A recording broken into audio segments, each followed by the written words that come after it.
Welcome, Super Horror family and guest.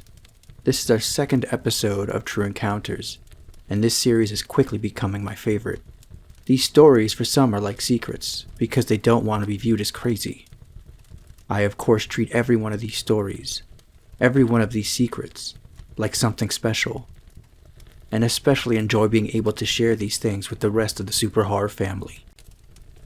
If you've experienced something that you couldn't explain and want to share with the Super Horror family, please email them to me. With that said, get comfortable, and let's begin.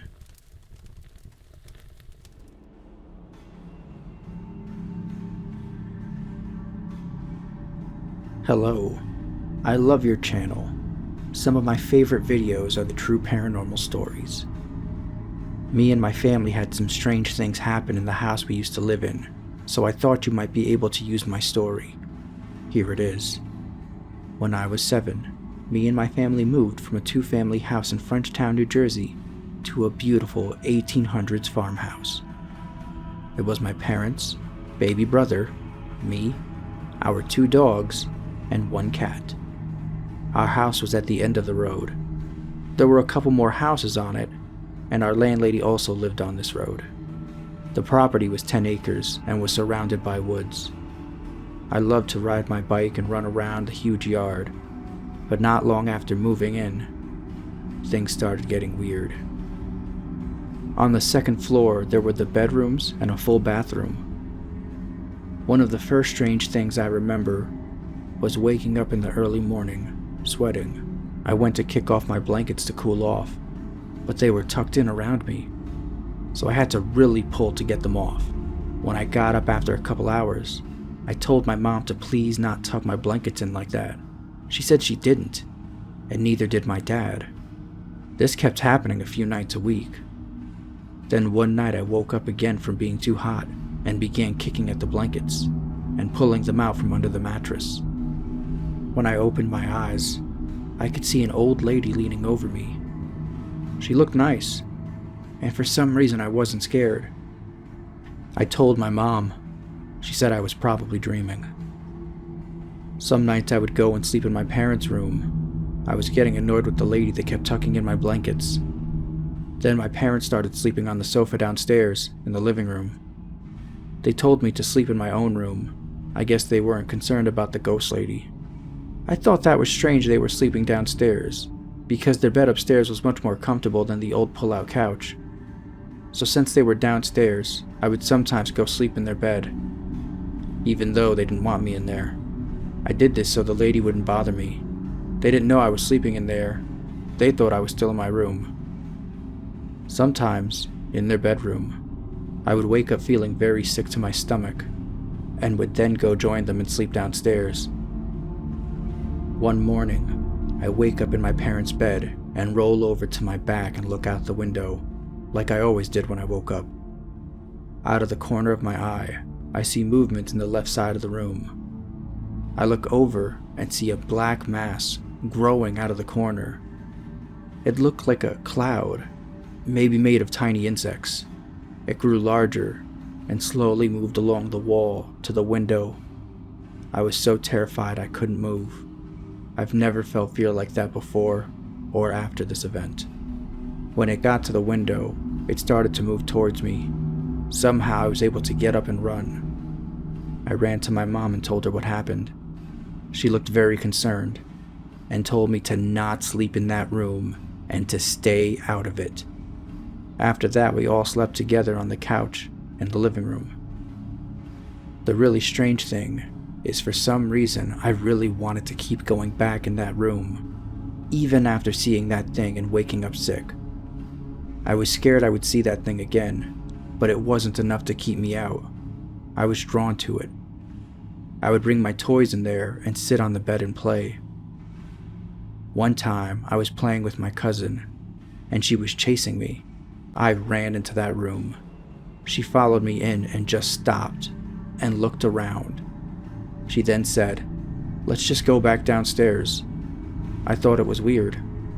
I don't remember anything else scary happening in that room, just how that room had a strange feeling. After a few weeks, my parents made one of the rooms downstairs into a bedroom for me and my brother. Nothing much happened in that room.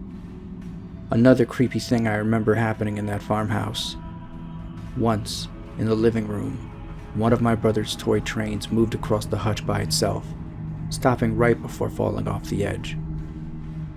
I would also see the lady walking up the stairs and hear doors upstairs closing and opening when no one was up there. After we had moved out of that house, and I was older, my mom told me she saw that black thing too, coming out of the corner, just like when I saw it.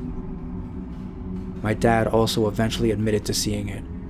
He had slept in there alone because my mom refused and slept on the couch. He saw it one night and then started sleeping on the couch as well. She also would see it in the basement. The basement was very old. It had a stone wall, and one part of it you couldn't stand up all the way. You had to duck. There were shelves with old dusty bottles filled with liquid, probably old liquor bottles. My mom said she could feel it before it would appear, and if she didn't get out of there, it would start materializing. It would come out of the small room with the old bottles, so she would do the laundry as quickly as possible. The basement had the same feeling as the bedroom. The feeling is hard to describe. Sort of like a heaviness that makes you almost tired. Another strange thing that would happen while I was sleeping upstairs is I would often have dreams of floating down the stairs and around the house. I told my mom one morning that last night I floated down the stairs into the kitchen and saw her washing dishes. Looking shocked, she said, "Yeah, I was washing dishes." Only I remember having these floating dreams in that house. Maybe that's just something children dream about. I have heard other people say they have those same dreams when they're small. I just find it weird I only had them in that house. My mom also told me later that when she would put away dishes, the next day they would be rearranged. She would keep cups on the bottom shelf so I could get a drink if I needed, but the next day the cups would be back on the top shelf. It kept happening to the point she eventually just left them. She figured it was the lady. She said she would sometimes get glimpses of the old lady walking down the stairs. She said she would also find my baby brother tucked in, like I was. That's why they put us downstairs in the same room. We would only go upstairs to take baths since the downstairs bathroom had only a sink and a toilet. I don't know if it had anything to do with the haunting, but while we lived there, me and my brother were sick a lot. We both needed surgeries. He got tubes in his ears for constant ear infections, and I got my tonsils removed because of constant sore throats.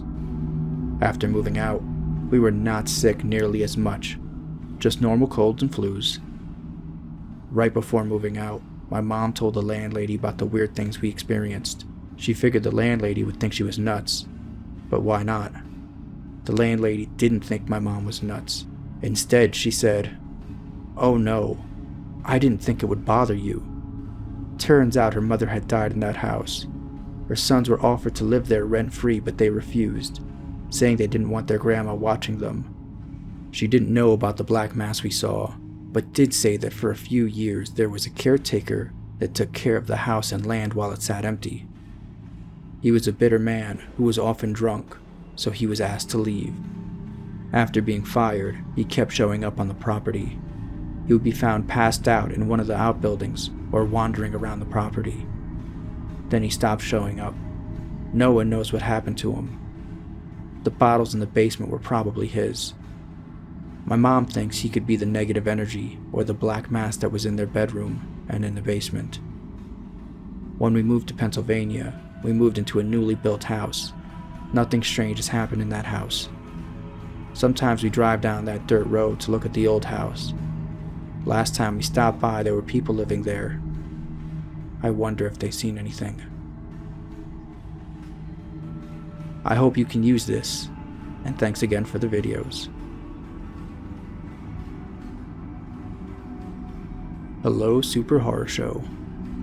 I've been waiting to share my story for a while, but I've been worried that whoever I share it with would cut it up, edit it, and make it sound like things didn't happen the way they did. I don't think you would do that. You are welcome to share my name, George, and my story. Late one night in the summer of 2015, I was driving home. I was staying with my parents in Pennsylvania until what would become my last year at college, and I was working part-time at Burger King, so I'd have some money to get around. My parents lived in a very wooded area, and it was generally a safe place to live, but several nearby houses were foreclosures. This was creating trouble in the area. Sometimes strange people would drive up randomly and start looking through the windows. They could have been house hunters, but they also could have been thieves. Some people would run around, break into these houses, and steal the copper plumbing to sell for scrap. So everyone in the neighborhood was on the lookout for strange cars, especially at night. The drive home was 25 minutes, and there was one part of the drive that didn't have any lights on the road at all. If you parked your car and turned off your headlights, you wouldn't be able to see your hand in front of your face. Once I brought some friends over, and they made jokes about how it was the kind of place where Bigfoot would jump out and get you, and no one would believe you. I wasn't worried about Bigfoot though. There were several houses on that road. If Bigfoot is real, he wouldn't want to be that close to people. There were still many accidents on that stretch of road, caused by two things: the sharp twists and turns, and deer. Most of the time it was either a car that veered off the road and hit a big rock, disabling the car, or the car crashing into someone's fence. Anyways, this one night I was driving home, and when I reached this spot, some thick fog rolled in. This was something that happened regularly, because this road would take you up the mountain. But between the darkness, the twists and turns, the fog, and the possible deer, I was driving slowly, like 15 miles per hour slowly. And it's a good thing that I did. After one of the sharp turns, I saw a few deer spread out all over the road. I saw they had a few fawn with them. My dad would always honk the horn when he saw fawn in the road. It sounds mean, but he said he was trying to scare them so they would be careful around roads later.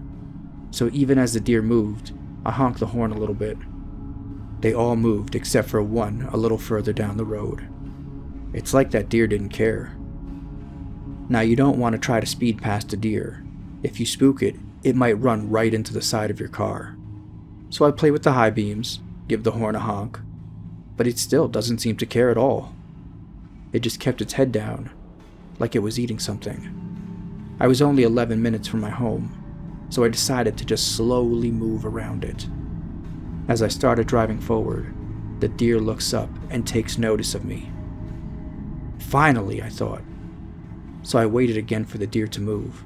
As it started moving forward, I went to change the song on my iPhone. And when I looked up, the deer was still in the road.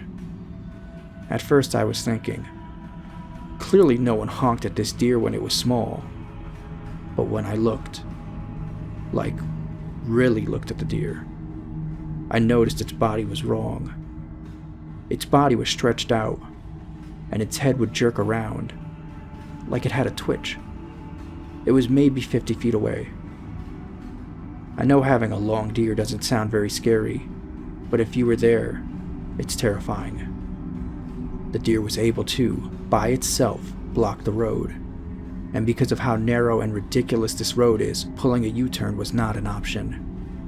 I would need to back down the road in reverse until I found a place to pull a U-turn. I started backing up, hazards on, trying to keep my eye on both the thing and what was going on behind me as I backed up. The last I saw it, it was standing on its hind legs. I didn't get home for an hour, and when I finally did reach home, I was still terrified. Something was happening. I started remembering, or maybe realizing all kinds of things that were wrong about that deer. It didn't run off with the other deer. It was long. It had that odd head twitch. And when it stood up and was looking right at me, its eyes faced forward, not side to side like a regular deer. Even the antlers were wrong. Bucks wouldn't have their antlers in at that time of year. I wouldn't be surprised if several accidents on that road were from this thing, and people just say it was a deer because they don't want to look crazy. After looking it up, I think it was a knot deer, but I couldn't even really tell you. It was 50 feet away, dark and foggy. I read knot deer have something wrong with their legs.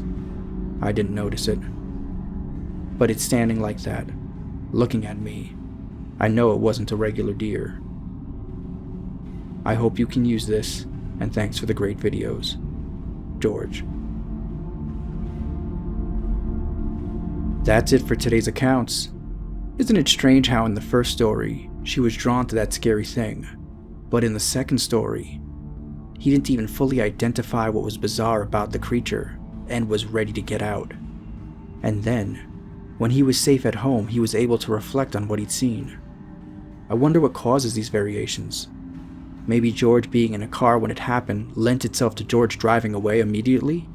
Could a scary entity being in your home make you less likely to run because it's your home? Let the Super Hard family know what you're thinking in the comments. If this is your first time here and you enjoyed this, subscribe and say hi in the comments. I read every one.